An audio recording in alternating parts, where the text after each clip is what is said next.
Boa noite, meus irmãos, minhas irmãs. É uma alegria estar sempre nesta casa. Nós trazemos o abraço fraterno dos que fazemos a Associação Espírita Leopoldo Machado aos irmãos desta casa. Nós espíritas nos sentimos privilegiados diante do acervo de ensinamentos que os espíritos, os anjos do Senhor, que Kardec chama de espíritos superiores, porque anjo já fazia parte, esse nome, da teologia, né? E ele então chama-os de espíritos superiores, os mensageiros e as vozes do céu. Essas inteligências, porque para nós espíritas, o Espiritismo é aquele Consolador prometido por Jesus, né? Que viria, que mandaria um Consolador a fim de lembrar das coisas que ele havia dito.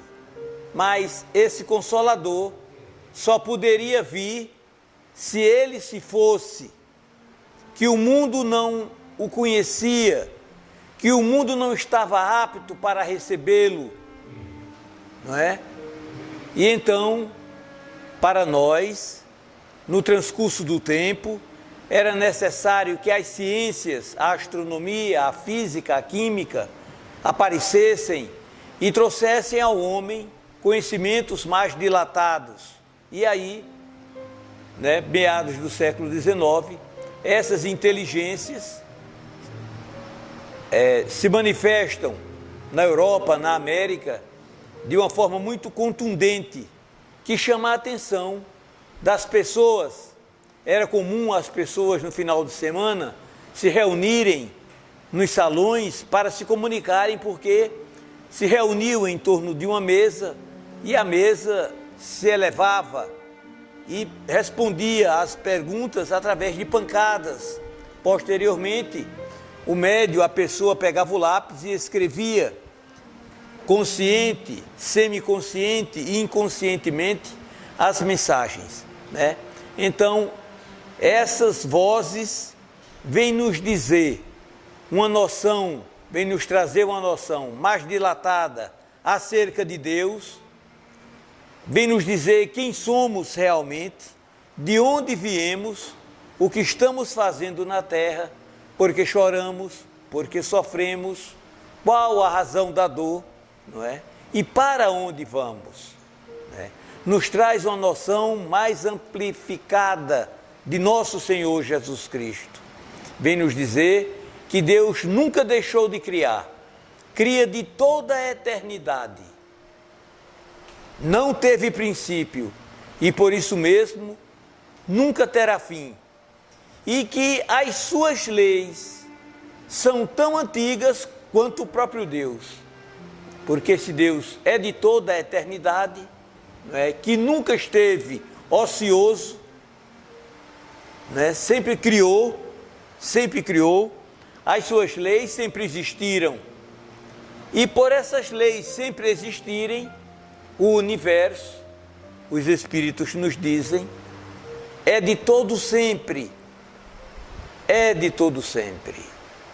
né? Então, essas inteligências vêm nos dizer que nosso Senhor Jesus Cristo é o Espírito mais elevado que já pisou os chãos do planeta, e que os grandes avatares, que os grandes mestres espirituais que surgiram em várias partes do planeta, fazem parte do seu colegiado, dos espíritos que viriam em cada região do globo, trazer, na época aprazada, os seus conceitos, que convergem sempre para o amor, chamando a atenção para o coração do Pai da vida, daquele que criou a vida, daquele que gerou a vida. Eles nos falam, né, dos atributos essenciais desse coração, das qualidades que esse coração tem, possui, não é? E que o amor, a justiça e a bondade são a sua essência, e que o nosso bem é a vontade sua, que todos nós vençamos, que todos nós atinjamos um patamar de evolução. Ele só quer o nosso bem e por isso mesmo nós devemos confiar nele. Isso é essencial, não é? Confiar em Deus, confiar na presença de Deus, né? No livro Gênesis, no capítulo sobre a providência, no item 30, Kardec escreve isso: Deus existe e não podemos duvidar disso. Ele é soberanamente justo e bom, é a sua essência, Ele só quer o nosso bem e por isso mesmo devemos confiar nele, é o essencial.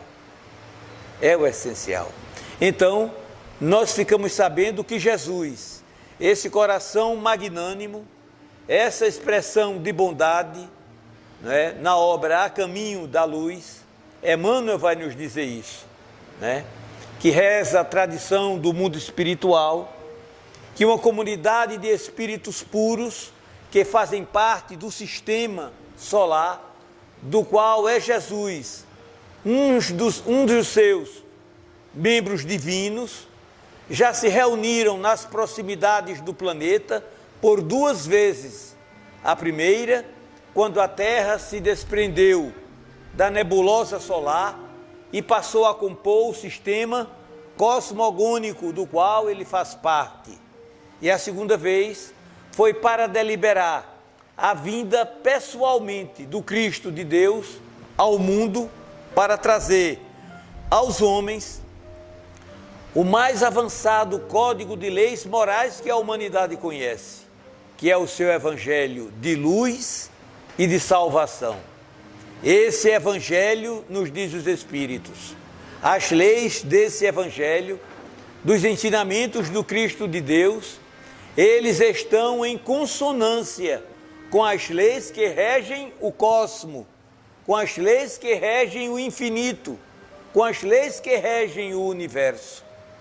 Estudarmos Jesus, vivenciarmos Jesus e praticarmos Jesus é pautar a nossa vida de conformidade com as leis que regem o infinito. Essas leis que regem o infinito foram criadas pelo Pai Divino, pelo Genitor Divino de todos nós, porque os Espíritos chamam a atenção para o livro vivo da natureza, escrito por Deus. As leis que regem a vida, as leis que regem o infinito, foram criadas por Deus. São leis sábias, são leis de toda a eternidade, são leis de todo sempre. Elas são eternas quanto o próprio Deus e jamais se acabarão, não é? Nessas leis, elas são vivas. Então, o livro vivo da natureza é o livro escrito pelo Genitor Divino. Nenhum livro, seja ele qual for, pode ir de encontro ao livro sagrado da natureza, porque esse livro aí é escrito por Papai do Céu.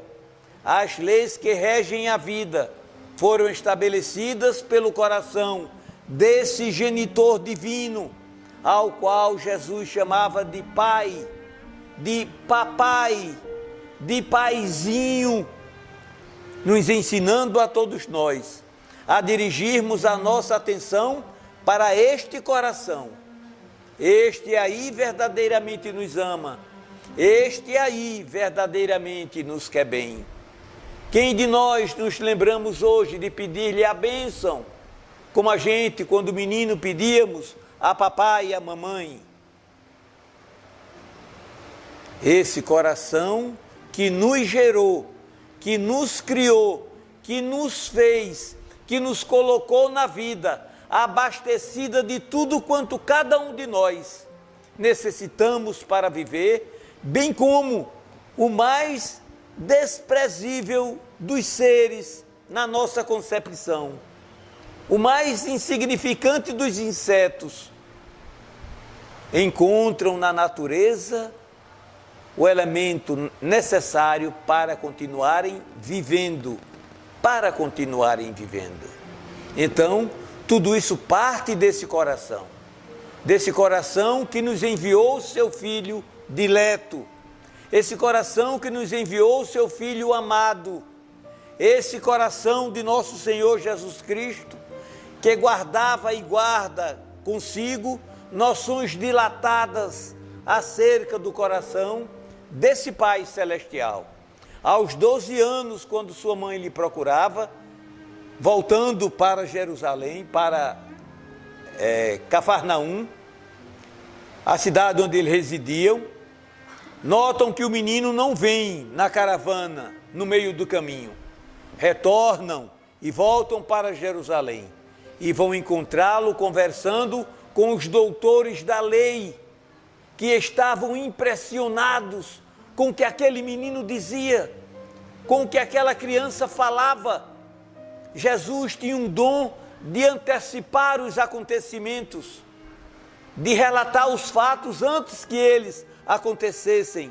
Há um fato no Evangelho, por exemplo, eles vão entrando na cidade de Betsaida e Jesus diz aos discípulos: entrai na cidade, logo após a curva encontrareis uma jumenta com um jumentinho, trazei-mo. E se o dono perguntar: para que necessitais do jumento? Dizei: o Senhor necessita deles, depois tu devolveremos. E assim se fez. Quando eles dobraram a curva, encontraram os animais, pegaram o jumentinho e foram trazendo. O dono: rapaz, tem dono? E eles disseram: o Senhor necessita deles, depois te devolveremos. Veja, Jesus antecipa o diálogo.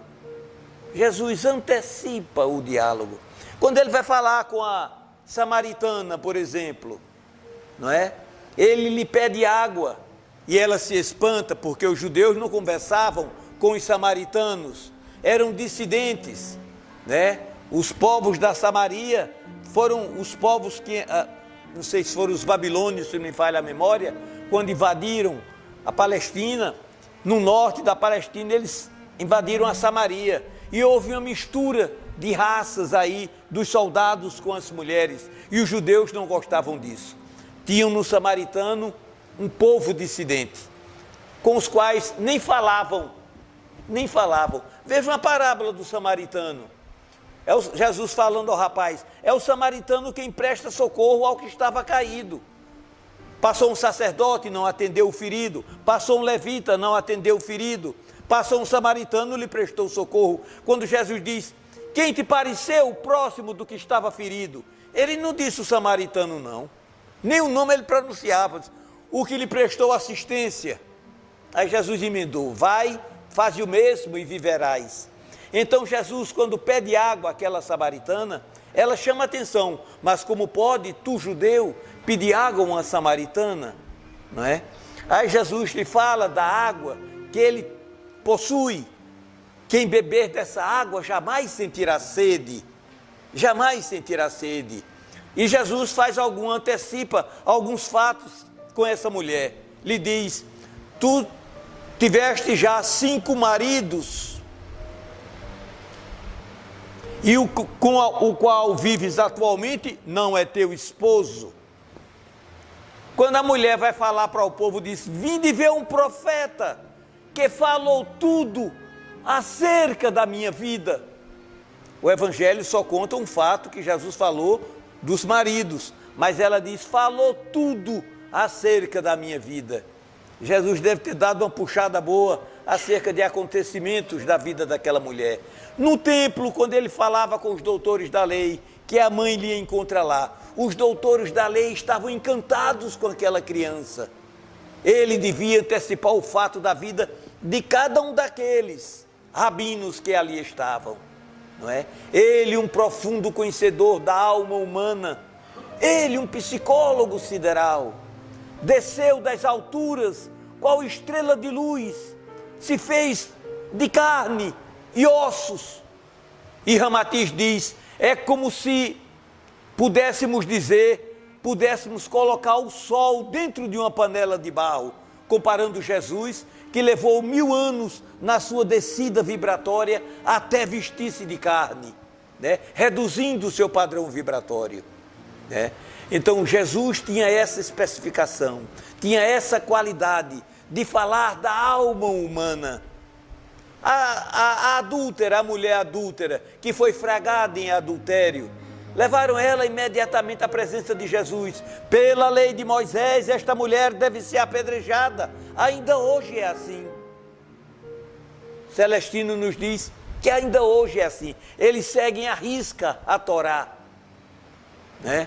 A mulher e o filho desobediente, que desobedecer aos pais, deverá ser arrastado para fora dos muros da cidade e apedrejado até que morra. Até que morra. Aquela mulher foi trazida a Jesus, né? E Jesus faz aquela colocação: quem dentre vós estivesse em pecados, atire a primeira pedra. Ele disse aquilo numa entonação que foi direto na consciência dos culpados, na consciência culpada. E cada um foi saindo de mansinho, e o texto diz, a partir dos mais velhos. A partir dos mais velhos. Então Jesus lhe pergunta, quando levanta a vista, depois de escrever na terra: mulher, onde estão aqueles que te condenavam? E ela então lhe disse: foram embora, Senhor. E Jesus arremata: vais, eu também não te condeno. E aconselha: mas não tornes a pecar, minha filha. Mas não tornes a pecar. Por que ele não a condenou? Porque ele sabia a faixa vibratória em que vivíamos, assediados por inteligências outras, na dimensão espiritual, não é? Que nos leva a ela e a todos nós, quando invigilantes por caminhos que muitas vezes não queremos, mas essas inteligências desejam. Jesus não a critica, era um psicólogo da alma. Eu também não te condeno. Eu também não te condeno, não é? Era o mestre da sabedoria, era o mestre da compaixão, era o mestre da piedade em carne e ossos, vindo nos trazer, não é? O código de leis morais que, vivido por nós, bem vivido por nós, é um atalho tremendo que nos leva aos braços do Eterno, que nos leva aos braços do Criador Supremo da vida. A doutrina vem nos dizer quem somos realmente. Não somos a matéria, ela fica para o mundo, é uma vestimenta própria para o mundo, e no mundo ela fica, porque ela é composta de elementos muitos, né, do sangue, músculos, nervos, que não podem ingressar na pátria espiritual. Mas cada um de nós temos um corpo, aquele corpo que nós tínhamos antes de usarmos este, e aquele corpo com o qual nós sobreviveremos à morte deste. Nós não somos o nosso corpo, nós estamos no corpo, mas somos espíritos eternos, que possuímos um corpo espiritual, anterior ao corpo animal, que possuímos atualmente, e sobrevivente a ele. A doutrina espírita estuda a anatomia, a fisiologia deste corpo, a fisiologia deste corpo, né? Pressentido pelos antigos, Paulo o chamava de corpo espiritual, André Luiz o chama de psicossoma, Pitágoras chamava-o de eidolon. É um corpo que sobrevive ao corpo carnal. Os russos já descobriram este corpo, o batizaram com o nome de corpo bioplasmático, ou corpo de plasma gel. Chegaram até a pesá-lo. Veja, a Rússia, com pesquisas científicas, não é? A ciência hoje envereda por esse caminho. O biólogo inglês Rupert Sheldrake, né, analisando as partículas, estudando o DNA, teve a oportunidade de dizer, né, que nenhuma partícula subatômica, por mais insignificante que ela seja, não existe se não estiver subordinada a um agente estruturador estranho aos domínios físicos, pois só assim poderemos explicar a existência dessa mesma partícula subatômica, gerada pelas forças cósmicas em expansão. Veja, ele está nos dizendo que não existe nenhuma partícula subatômica, por mais insignificante que ela seja, que ela não corresponda a um agente estruturador, alheio, estranho aos domínios físicos. A partícula, né? Isso nos leva a entender que o próprio átomo do lado de cá corresponde a um psiátomo na dimensão espiritual. O homem possui também um corpo estruturador. É o corpo que dá estrutura ao corpo carnal. Um corpo que de 7 a 10 anos muda completamente as suas células. Mas nós não mudamos o rosto. Nós não mudamos a fisionomia. Por quê? Já que essas células exteriores se modificam. Não é?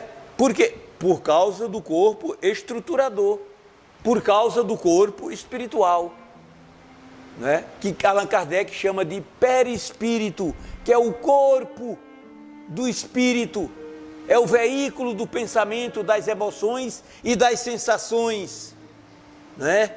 Esse corpo espiritual que é extraído do fluido cósmico universal, o corpo do espírito, e todos os corpos materiais que estadeiam no universo afora, é tirado deste fluido, que Kardec chama de fluido cósmico universal. Né? No livro O Campo, né? Que a ciência descobre o campo de força zero, ou a matriz divina, que é um campo, não é, existente, onde tudo gera, que Kardec vai chamar de corpo, matéria elementar primitiva, de onde tudo se origina. A matéria propriamente dita, visível, e a matéria invisível, porque o perispírito é semimatéria. É um corpo que foge aos sentidos físicos, para alguns, para outros não é? E é justamente dessa matéria que o universo é formado, 95% do universo é formado. Porque a ciência já diz, e diz claramente, que nós só vemos do universo 5%. A Terra, o Sol, a Lua, as estrelas. E esse espaço que nos separa, o que tem? A questão 36 do Livro dos Espíritos, se não me falha a memória, os Espíritos dizem a Kardec: aquilo que vos parece vazio é ocupado por um tipo de matéria que foge aos vossos sentidos e aos vossos instrumentos. Olha aí, esse espaço aí fora. A ciência hoje nos diz, nós só vemos do universo 5%. Essas brechas entre a Terra, o Sol, a Lua, o infinito, representa 95%. Que a ciência hoje chama de matéria escura ou energia escura. É essa dimensão, esse universo espiritual que o Espiritismo estuda. os seus habitantes, o que fazem, o que pensam, como é a vida do outro lado. Como é a vida do outro lado. Estudarmos o Espiritismo é nos prepararmos para a grande viagem. Morrer é viajar, onde só levamos na bagagem aquilo que somos e não aquilo que temos. Aquilo que somos, só é isso que vai na bagagem, não é? Nós já vimos aqui o grande filósofo Bias de Priena, o grande filósofo, quando Ciro se levantou e vinha conquistando toda aquela região, ia na direção de Priena, a próxima cidade que o exército de Ciro entraria era Priena. A notícia chegou e o povo bateu em retirada, juntando os bens, os tesouros, os tapetes, as joias, e o povo correndo naquele alvoroço. O exército de Ciro estava às portas. Dentro de poucas horas entraria em Priena. E o povo correndo, fugindo das carroças, quando alguém passou por Bias, o grande filósofo de Priena, calmamente caminhando. Bias, homem, vai buscar os teus bens, Ciro está aí da porta, vai levar tudo que nós temos, vai buscar os teus tapetes, os teus tesouros, as tuas joias. Bias olhou calmamente e disse: todos os meus bens, já levo-os comigo, já estão comigo. Bias havia acumulado tesouro, onde o ladrão não rouba, onde a ferrugem não destrói, nem onde as traças consomem. Bias havia acumulado tesouros na alma. Na alma, é isso aí que nós levamos. O que somos e não o que temos. Jesus vem nos dizer isso. Não temais aqueles que matam o corpo, mas que não podem matar a alma. A alma é um veículo da eternidade. Nós somos filhos do Eterno, para vivermos por isso mesmo, eternamente. Tudo isso que está aí para dentro, belezas fantásticas, foi feito para nós. Nós, por sermos filhos de Deus, indistintamente, os mais graduados na sociedade e os mais desprezados pelos homens da sociedade, todos nós fomos criados pelo coração generoso da vida, pelo genitor divino, pelo Pai celestial. Esse aí verdadeiramente nos ama, esse aí verdadeiramente confia em cada um de nós, espera por nós, sabe que um dia brilharemos, porque a nossa íntima essência é lucigênita. Leon Denis vai nos dizer no livro Depois da Morte, né, que as células do corpo, elas são, à medida que o homem ama, tolera, suporta o sofrimento, as dores, as angústias, com coragem, há um processo como que fosse químico na célula do perispírito, né? Elas se transformam gradualmente e as substâncias mais pesadas, as substâncias deletérias, elas são consumidas, ficando aquela essência própria da célula do perispírito, né? Então ele brilha, ele passa a brilhar. Não sei se nós vimos aqui, me lembrei de quando André Luiz se ilumina pela primeira vez. Ele vinha com Aniceto, um mentor espiritual, na direção da terra. André Luiz, Vicente e Aniceto. Quando chegam em determinado momento, Aniceto lhes diz: vamos por aqui, vamos deixar as estradas comuns. Porque, esclarece ele, assim como no mundo nós temos as estradas que interligam as cidades, os estados, os países, no mundo espiritual também existem vias de acesso. Aniceto, querendo ensinar mais a André Luiz, toma um atalho e entra os três com Vicente volitando na direção da terra. Então eles chegam numa região pesada, onde a volitação era impraticável para André Luiz e para Vicente. Eles estavam exaustos, não conseguiam mais volitar.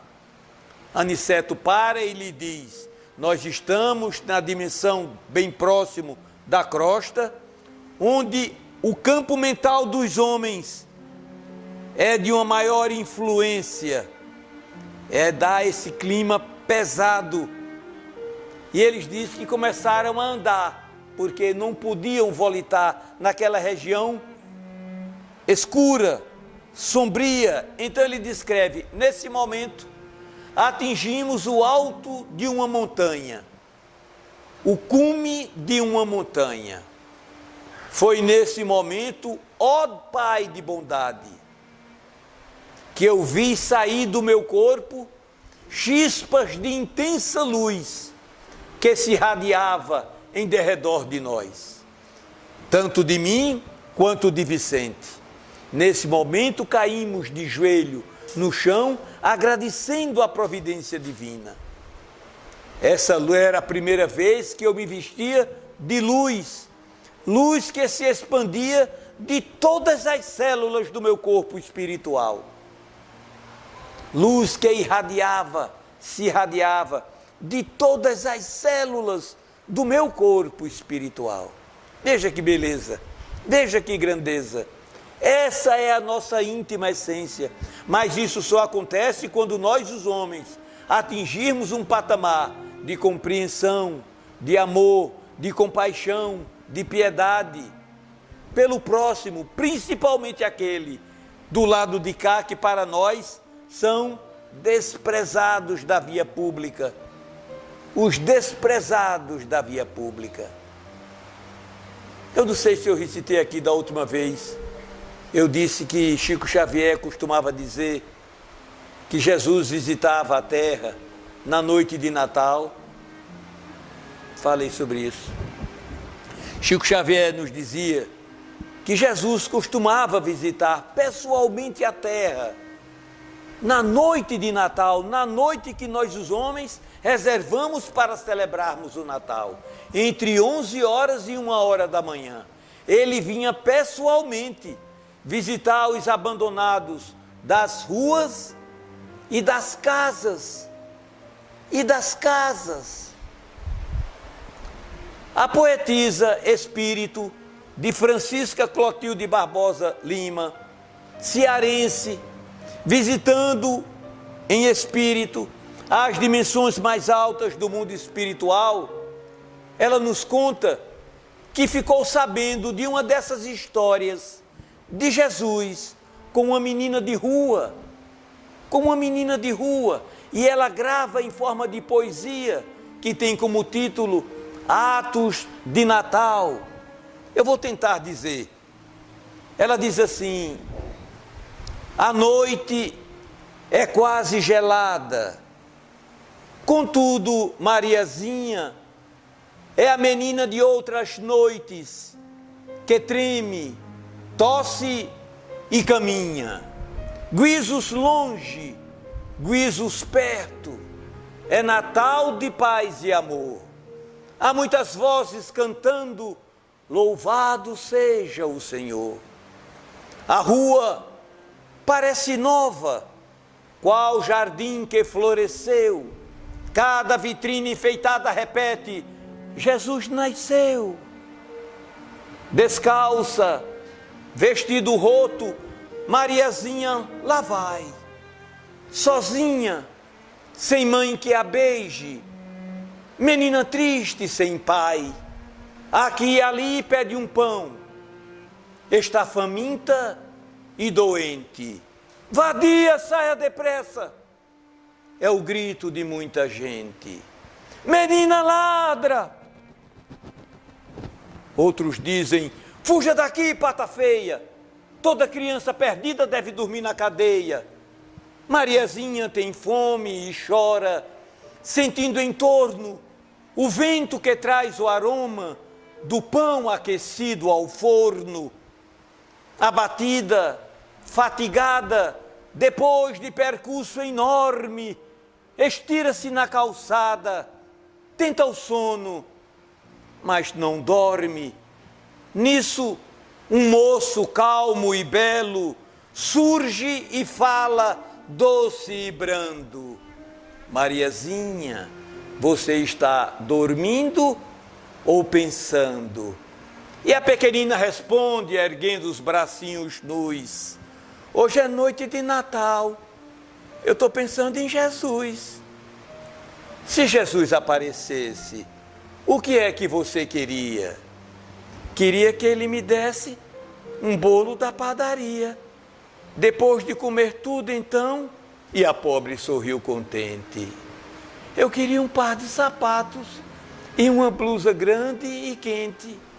Depois, eu queria uma casa, assim, como todos têm. Depois de tudo, eu queria uma boneca também.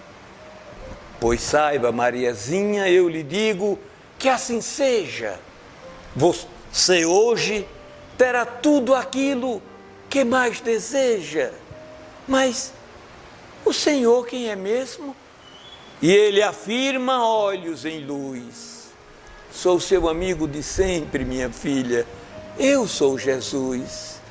Mariazinha encantada, tonta de imensa alegria, pôs a cabeça cansada nos braços que ele estendia e dormiu, vendo-se outra, em santo deslumbramento, aconchegada a Jesus na glória do firmamento.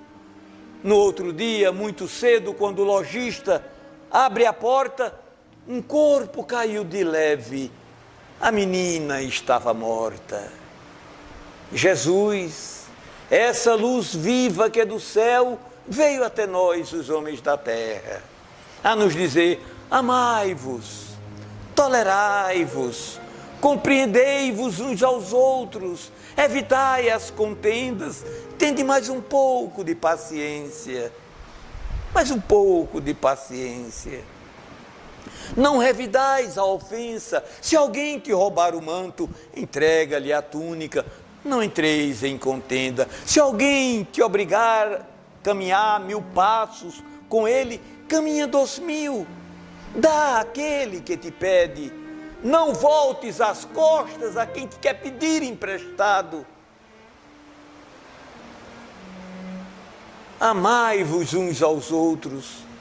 Nisso todos sabereis que sois meus discípulos, se vos amardes uns aos outros, assim como eu vos tenho amado. Assim como eu vos tenho amado. Não é?